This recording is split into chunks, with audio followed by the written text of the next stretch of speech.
Hello दोस्तों, मैं हूं दिनेश केवरा। स्वागत है आपका इस कार्यक्रम के अंदर।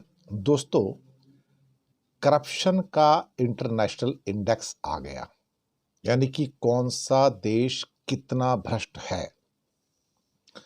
अब ये तो आप जानते हो कि सबसे कम भ्रष्ट देशों में जो स्कैंडिनेवियन या नॉर्डिक नेशंस होते हैं, स्वीडन, नॉर्वे वगैरह, नॉर्वे है, डेनमार्क है, इवन न्यूजीलैंड, जापान, ये सिंगापुर, ये बहुत ईमानदार देश माने जाते हैं। लेकिन अब हमारा ज़्यादा करके मकसद ये होता है कि साउथ एशिया में हमारी परिस्थिति क्या है, भारत की और भारत के आसपास जो दूसरे देश हैं उनकी परिस्थिति क्या है। कुल मिला के 185 कंट्रीज़ को इसमें जज किया गया था। इसको बोलते हैं करप्शन परसेप्शन इंडेक्स 2022, जो लेटेस्ट आया है। भारत में एक्चुअली पिछले कुछ सालों में करप्शन जैसा था वैसा का वैसा ही है। इस साल भी परिस्थिति वैसी रही जो पिछले साल थी। 185 देशों में भारत का स्थान 85 नंबर पे है, यानी कि बहुत ही करप्ट हैं, यानी कि। और उसके बाद अब मैं बताता हूं कि यहाँ पर बाकी जो कंट्रीज के क्या हाल है। यहाँ पर साउथ एशिया में भूटान की स्थिति बहुत अच्छी है, 68 नंबर पे है। इंडिया 85 पे है। फिर लंका की स्थिति थोड़ी बेहतर है, 102 है। इंडिया से तो कम ही है, ज़्यादा करप्ट है वो भी, 102 है। नेपाल का रैंक जो है 110 है, वो और ज़्यादा करप्ट है। पाकिस्तान का रैंक 140 है, 140 यानी कि इतना ज़्यादा करप्ट। और बांग्लादेश इस बार पूरे साउथ एशिया में सबसे ज़्यादा बाजी मार गया साहब, 147 नंबर। ये तो बड़े खराब ही हालात हैं देखा जाए तो करप्शन के। और लेकिन इंडिया का भी हाल कोई अच्छा नहीं है। लास्ट ईयर भी 85 था, बस इंडिया 85 के आसपास ही चल रहा है, यानी कि काफ़ी हम भी करप्ट कंट्री हैं।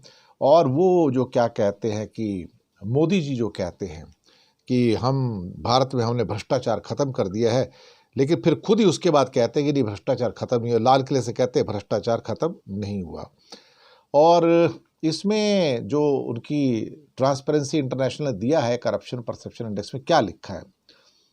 India considered the largest democracy in the world, the government continues to consolidate power and limit the public's ability to demand accountability।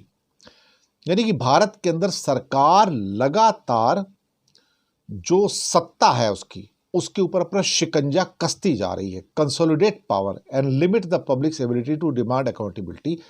और पब्लिक को मना कर दिया गया है कि वो हमसे अकाउंटेबिलिटी की डिमांड ना करे, वो हमसे ना पूछे कि हम कितने करप्ट हैं। जैसे कि इलेक्टोरल बॉन्ड्स हैं, वो पूरा का पूरा करप्शन और काले बॉन्ड कहा जाता है कि कहाँ से पैसा आता है, कहाँ जाता है। तो सरकार कहती है कि तुम पूछ नहीं सकते।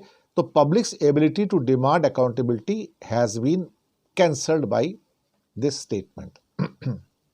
आगे लिखते हैं, they detain more and more human right defenders. जो मानव अधिकारों की रक्षा करते हैं उनको ही जेल में डाला जा रहा है, पत्रकारों को जेल में डाला जा रहा है यूएपीए के अंतर्गत। और इससे जो वहाँ पर भ्रष्टाचार जो है और ज़्यादा बढ़ा हुआ है। और इस किस्म का भ्रष्टाचार इस समय काफ़ी मात्रा में है। तो 185 देशों में भारत का जो नंबर है वो 85 है। जितना पहले करप्ट था आज भी उतना करप्ट है।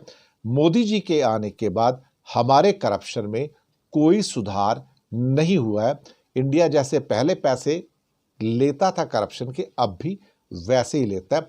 ये और बात है कि वो मोदी जी आजकल बहुत बोलते रहते हैं, न खाऊंगा न खाने दूंगा, न खाऊंगा न खाने दूंगा, पर उनके यहाँ भी सब खाते हैं। सारे पुलिस वाले भी खाते हैं, बाकी भी खाते हैं। हर जगह करप्शन का बोलबाला है, इसमें कोई शक वाली बात नहीं। और ट्रांसपेरेंसी इंटरनेशनल की ये जो करप्शन परसेप्शन इंडेक्स है, ये इस बात का द्योतक है कि India is still among the very corrupt Nations of the world. अपनी फीडबैक दीजिएगा, बताइएगा कार्यक्रम आपको कैसा लगा। धन्यवाद आप सबका।